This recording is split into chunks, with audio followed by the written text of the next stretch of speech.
Good morning students.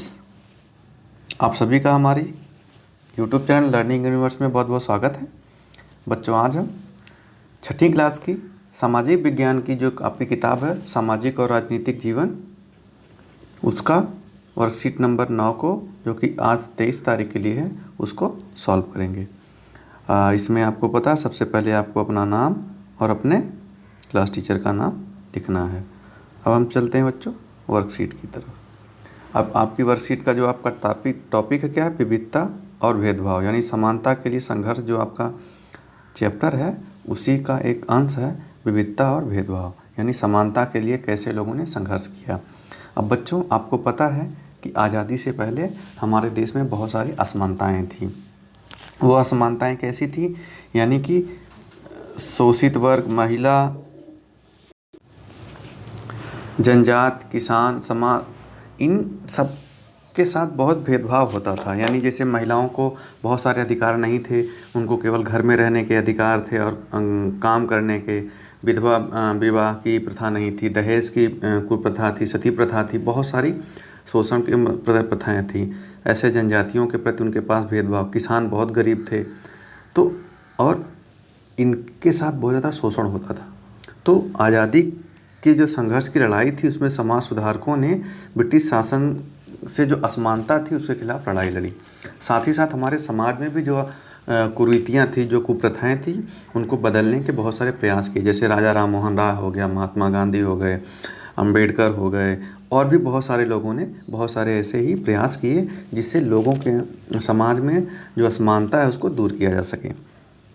आज़ाद भारत के समाज में किसी भी असमानता और भेदभाव को दूर करने का हर संभव प्रयास किया गया है। यानी आज़ादी के बाद इसको दूर करने के बहुत प्रयास किए गए हैं। हमारे देश में प्रत्येक व्यक्ति को समान अधिकार और समान अवसर प्राप्त हैं। अब ऐसा नहीं है, हमारे देश में जो हमारा संविधान है हर व्यक्ति को समान अधिकार और समान अवसर प्राप्त करने का अधिकार देता है। किसी को कोई भी व्यवसाय चुनने का अधिकार है, कहीं आने जाने का अधिकार है, अपनी भाषा, त्यौहार और धर्म के हिसाब से अपने धार्मिक कर्मों को करने का अधिकार है। अब ये किसी प्रकार का भेदभाव नहीं है।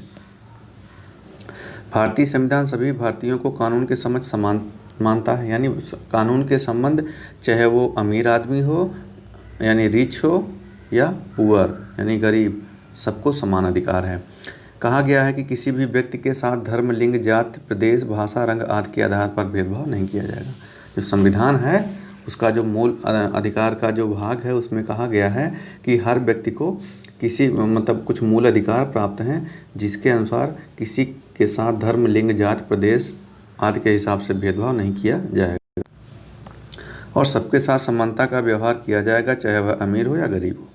उदाहरण के लिए विद्यालयों के द्वार सभी के लिए खुले हैं तथा सभी वयस्कों को चुनाव के दौरान मतदान करने का समान अधिकार प्राप्त है। अब देखिए, पहले भी होता था, जो विद्यालय होते थे उसमें केवल कई तरीके के भेदभाव थे। जो अंग्रेज़ों के लिए भेदभाव विद्यालय हुआ करते थे उसमें भारतीयों को एडमिशन ही नहीं दिया जा सकता था।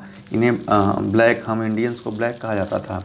यानी जो ऊंची जात के लोग होते थे उनको, उनके बच्चों को ज़्यादा सम्मान मिलता था। जो नीची जात के होते थे उनको दूर बिठाया जाता है, उनको अछूत कहा जाता था।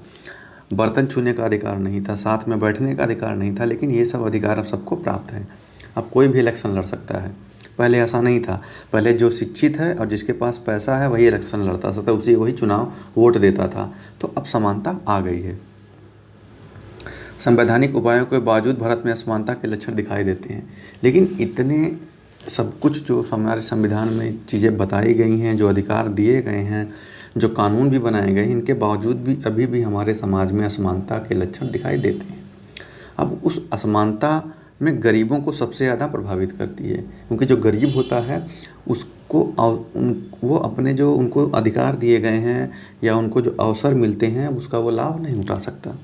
जैसे अगर पढ़ाई शिक्षा के क्षेत्र में ले लीजिए, तो जो गरीब है वो अपने बच्चों को क्या करता है कि कहीं काम पे लगा देता है छोटी उम्र में, ताकि वो पैसा कमाए। तो उनके बच्चों को सरकार द्वारा जो सरकारी विद्यालय में शिक्षा मिल रही है वो वहाँ नहीं जा पाता, यानी वो जो अवसर मिल रहा है उसका लाभ नहीं उठा पाता। तो वो ज़िंदगी भर गरीब ही रह जाएगा, और जिसके पास पैसा है उसका बच्चा अच्छे स्कूल में पढ़ के अच्छी नौकरी और अच्छा पद पा जाएगा। तो दोनों के बीच बहुत बड़ी खाई बन जाती है। तो गरीबी जो है गरीबों को बहुत ज़्यादा असमानता को बढ़ाती है। लोगों में समानता क्यों नहीं, इसके पीछे क्यों, अब देखिए असमानता अभी भी भारत में क्यों है, इसके पीछे कारण क्या है। पहला गरीबी है, संसाधनों की कमी है, धर्म है, जाति है और लिंग के आधार पर भेदभाव। अब जैसे इनको देख लीजिए, जैसे जो गरीब है हमने बता दिया कि गरीब व्यक्ति है तो वह कैसे सारी चीज़ों का लाभ ले पाएगा। संसाधनों की कमी, जिसके पास संसाधन है तो वो क्या करेगा, वो अपने वो सारे जो लाभ हैं सरकार के उनका ज़्यादा से ज़्यादा उपयोग कर लेता, उपभोग कर लेता है, और जिनके पास संसाधन की कमी है वो पीछे रह जाते हैं। अब संसाधन की कमी से तो जो संपत्ति वाले हैं, जिनके पास सारे संसाधन हैं, यानी कि पैसे हैं, यानी जो शहर में लोग हैं, अमीर लोग हैं, तो अच्छे अच्छे चीज़ों का, अच्छे हॉस्पिटल का, अच्छी शिक्षा व्यवस्था का, सरकारी जो प्रयास है उनका सबसे पहले लाभ ले लेते हैं, और जिनके पास जो कमज़ोर हैं वो बेचारे पीछे रह जाते हैं। ऐसे धर्म के आधार पर, अब धर्म में क्या है कि धर्म के आधार पर भेदभाव होता है, हमको आपको सबको पता है, और आप अपने आसपास भी देखिए कि धर्म के आधार पर कैसे भेदभाव होता है। जाति के आधार पर सबको पता है कि ऊंची जाति और नीची जाति का भेदभाव, यहाँ एक धर्म का दूसरे धर्म से साथ भेदभाव, या धर्म के अंदर ही लोगों में भेदभाव, और लिंग के आधार पर महिलाओं के साथ भेदभाव जो किया जाता है, तो ये सारे अभी भी असमानता हैं। समानता के लिए कुछ व्यक्तियों तथा संगठनों ने संघर्ष किया, जैसे भी डॉक्टर भीमराव अम्बेडकर ने सामाजिक समानता हेतु मंदिरों में सभी के प्रवेश हेतु संघर्ष किया है। अब आपको पता है कि पहले जो दलित होते थे, जो नीची जाति के लोग होते थे, उनको मंदिरों में प्रवेश नहीं मिलता था। इसके लिए डॉक्टर अम्बेडकर ने खूब प्रयास किया, यहाँ तक कि गांधी ने भी इसमें प्रयास किया, और जो कुओं को, जो कुएँ होते थे पानी भरने के लिए, वहाँ भी दलितों को, या जो छूत जातियाँ होती थी, नीची जाति होती थी, उनको नहीं जाने दिया जाता था। लेकिन इन सब के लिए लोगों ने संघर्ष किया और उनको समानता के अवसर दिलाए। शिक्षा हेतु महात्मा ज्योतिबा फुले और सावित्रीबाई फुले ने संघर्ष किया। महिलाओं के लिए विद्यालय नहीं होते थे, तो इनको शिक्षा दिलाने के लिए ज्योतिबा फुले और सावित्रीबाई फुले ने भी काफ़ी संघर्ष किया। तो ये कुछ उदाहरण है महान लोगों के, जो समाज सुधारक हैं, जिन्होंने समानता दिलाने के लिए हमारे देश में लोगों को, उनके लिए प्रयास किया, संघर्ष किया। अब हम चलते हैं प्रश्न की तरफ। समानता से क्या आप समझते हैं, यानी आप समानता से क्या समझते हैं, तो इसका उत्तर कहाँ आपको मिलेगा, यहीं पे। जैसे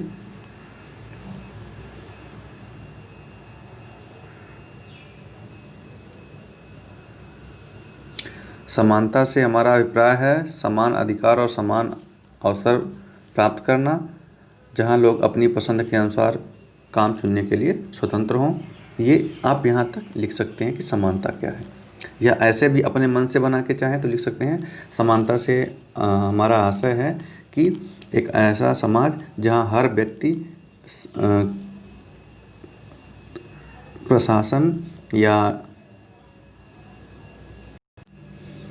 प्रशासन और कानून के समक्ष हर व्यक्ति समान है और सबको समान अधिकार प्राप्त है।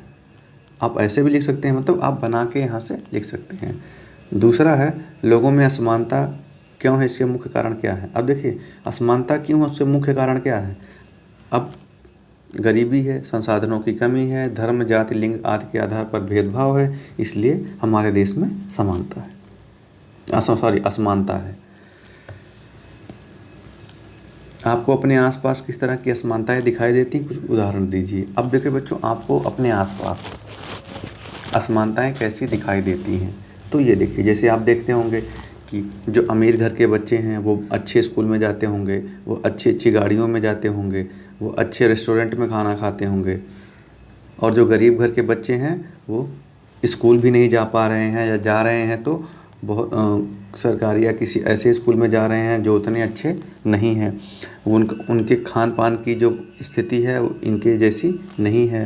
वो अपनी साइकिल से या रिक्शा या पब्लिक वाहन में ट्रेवल करते हैं। तो ऐसी कई तरीके की आप देख रहे हैं असमानताएँ हैं।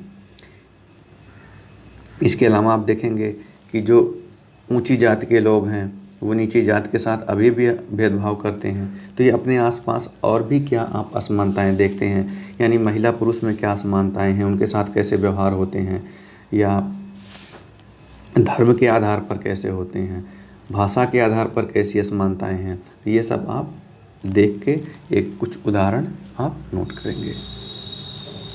दूसरा है, अपने माता पिता की मदद से ऐसा उदाहरण दीजिए जिसमें किसी एक व्यक्ति या कुछ व्यक्तियों ने मिलकर असमानता की स्थिति को बदला हो।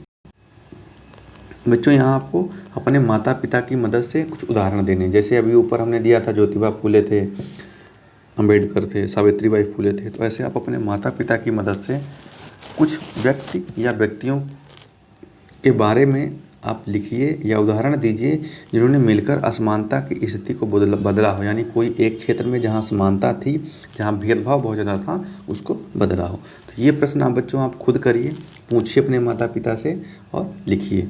आप क्वेश्चन का जवाब खुद देने में डरिए मत। अगर आप गलत भी दे रहे हैं कोई बात नहीं है, आपके जो अध्यापक हैं वो आपको सुधारेंगे और इससे आप और अच्छा सीखने में आपको मदद मिलेगी। तो ये आपकी सोशल स्टडी की आज की वर्कशीट थी। आशा है आप सभी को ये वीडियो पसंद आया होगा। वीडियो को आप देखिए और अपने दोस्तों और मित्रों जिन विद्यालय नहीं जा पा रहे हैं, जिनके पास या संसाधन नहीं है, उन तक शेयर करिए ताकि वो घर बैठे ही वीडियो को देखकर और अपनी वर्कशीट को पूरा कर सकें। धन्यवाद।